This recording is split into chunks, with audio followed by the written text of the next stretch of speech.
आपण एका टॉपिकविषयी डिस्कस करणार आहे की ज्याचं काउंटिंग सकाळी उठल्यापासून रात्री झोपेपर्यंत केलं जातं. तो टॉपिक म्हणजे वॉटर. सायंटिफिकदृष्ट्या खरंच तुम्हाला माहिती आहे का आपण किती वॉटर इनटेक केलं पाहिजे, किंवा आपण जे वॉटर इनटेक करतो त्याचं काउंटिंग खरंच केलं पाहिजे का? तर आपण चला आज पाहूया की ज्यावेळेस आपल्याला तहान लागते त्यावेळेस ADH नावाचा हार्मोन्स बॉडीमध्ये रिलीज होतो. त्याचं काम काय की बॉडीमधली जी वॉटर लेवल आहे ती वॉटर लेवल मेंटेन ठेवणं त्याचं काम आहे. पण मग ज्यावेळेस ADH रिलीज होतो त्या त्या त्या दरम्यान बॉडीमध्ये काय काय फंक्शन होत असतं.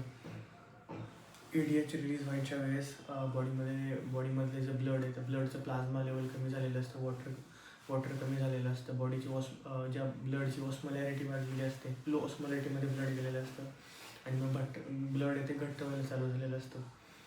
मग ह्याच दरम्यान आपल्याला तहान लागते, आपण वॉटर इनटेक करतो. ज्यावेळेस आपल्याला तहान लागलेली असते त्याच दरम्यान बॉडीमधनं वॉटर बाहेर जाणं ते थांबवलेलं असतं, किंवा जे किडनी आहे ती जे वॉटर आहे ते बाहेर फ्लश आउट नाही करत, ते होल्ड करून ठेवते. आणि मग ते जे कमी प्रमाणात जे वॉटर बॉडीमध्ये राहिले ते सर्क्युलेट होतं पूर्ण बॉडीमध्ये. पण मग आपण जर समजा पाणी पिलो, मग पाणी इनटेक करतो आपण, मग परत त्या ब्लड आपण इनटेक करतो, मग ते पाणी परत प्रोसेस होऊन परत मग ते ब्लडमध्ये जातं, ब्लडची ऑस्मोलॅरिटी वाढते आणि मग ते फंक्शन व्यवस्थित होतो. ते आपण वॉटर इनटेक केल्यानंतर तशी फंक्शनिंग होते. पण मग आता बॉडी झाली हायड्रेट झाली, पण समजा हायड्रेट झाली आणि तुम्ही परत ओव्हर वॉटर इनटेक केलं, म्हणजे बॉडी गेली ओव्हर हायड्रेशनमध्ये गेल्यानंतर सुद्धा परत बॉडी हार्मोन्स रिलीज करते. ANP नावाचा हार्मोन्स काय करतो, बॉडीमध्ये जे एक्सेसिव्ह वॉटर इनटेक झालं ते एक्सेसिव्ह वॉटर इनटेक बॉडीच्या बाहेर फ्लश आउट करण्याचं काम करतो. आणि मग हे जे फ्लश आउट वॉटर इनटेक करतो त्याच्यासोबत सोडियमची हेल्प घेतो. सोडियम विथ वॉटर हे फ्लश आउट होऊन बॉडीच्या बाहेर पडतं. पण मग याचे ज्यावेळेस ओव्हर होतात, ह्या ओव्हर हायड्रेशनचे पण बॉडीमध्ये दुष्परिणाम तसे आहेत. जसं आपण वॉटर जर कमी इनटेक केला तर त्याच्यामुळे जे बॉडीचे हार्मोन्स आहेत, समजा ADH झालं, ANP झालं, हे दोन हार्मोन्स काय करतं बॉडीमध्ये, वॉटर जर कमी असेल तर ADH काम करतं वॉटर लेवल मेंटेन ठेवण्यासाठी, आणि जर ओव्हर झालं तर ANP काम करतं, एट्रियल न्यूट्रोयुरेटिक पेप्टाइड्स. तर मग त्याचं फंक्शनिंग असं आहे की तो बॉडीमध्ये जे एक्सेसिव्ह वॉटर आले त्याला फ्लश आउट करण्याचं काम करतो.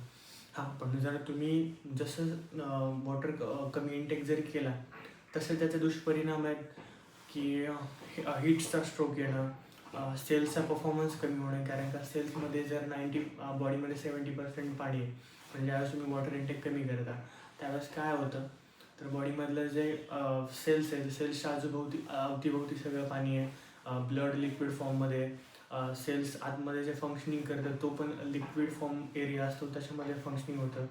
जे प्रोसेस होते आतमध्ये, जे केमिकल रिॲक्शन्स होतात, कारण का हे पाण्याच्या भोवती होतं, पाण्यात होतं, म्हणजे जे वॉटर फ्लुईडमध्ये होतं सगळं, मग हे फ्लुईड बॉडीमध्ये असणं खूप गरजेचं आहे.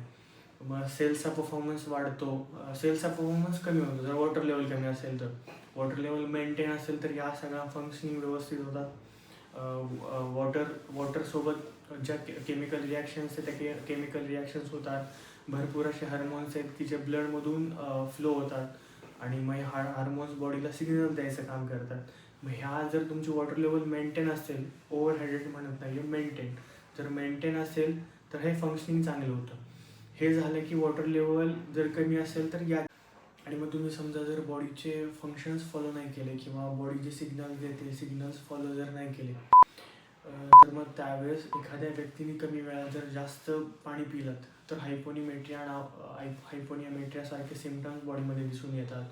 डोकं जड होणे, सेल्समध्ये बॉडीमध्ये जर ओव्हर वॉटर झालं तर मग ते सेल्समध्ये होल्ड केलं जातं, त्याच्यामुळे मग बॉडीला सूज वगैरे येणं, ह्या सारख्या गोष्टी दिसून येतात. चक्कर येणं, ब्रेन सेल्समध्ये पण जास्त प्रमाणात वॉटर होल्ड होऊ शकतं. मग त्याच्यामुळे वॉटर ही अशी गोष्ट आहे की ती सिग्नल्स थ्रू फॉलो केली पाहिजे. बॉडी जे हार्मोन्स रिलीज करते त्या हार्मोन्सला फॉलो केलं पाहिजे, बॉडी जे सिग्नल्स देते त्या सिग्नल्सला फॉलो केलं पाहिजे. की असं नाही की दिवसातून तुम्ही एवढं लिटर पाणी पिलं पाहिजे, किंवा ही अशी कॉन्सेप्ट नाही की तुम्ही एवढंच पाणी पिलं पाहिजे तेवढंच पाणी पिलं पाहिजे. तुम्हाला तहान लागते तर तुम्ही वॉटर इनटेक केला पाहिजे. तुम्हाला वाटलं की बस तुम्ही ओव्हर वॉटर इनटेक नाही केलं पाहिजे. तुम्ही ह्या सगळ्या गोष्टी व्यवस्थित जर फॉलो केला तर बॉडीचा परफॉर्मन्स वाढेल व्यवस्थितरित्या. पण मग नुसतं वॉटर इनटेक करून फायदा नाही आहे.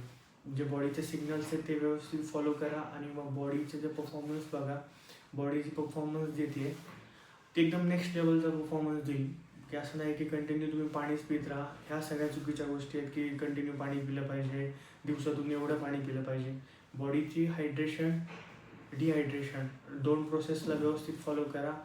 त्याच्या मेंटेनमध्ये राहा. पाण्याची लेवल चांगली ठेवा. वॉटर इनटेक बॉडी सिग्नल्स देते तसं फॉलो करा. की ओव्हर वॉटर इनटेक करून बॉडी ओव्हर हायड्रेशनमध्ये नेऊन तिला त्रास देऊ नका. थँक्यू. अशाच इन्फॉर्मेटिव्ह टिप्ससाठी फॉलो करा, लाईक करा आणि सबस्क्राईब करा. थँक्यू.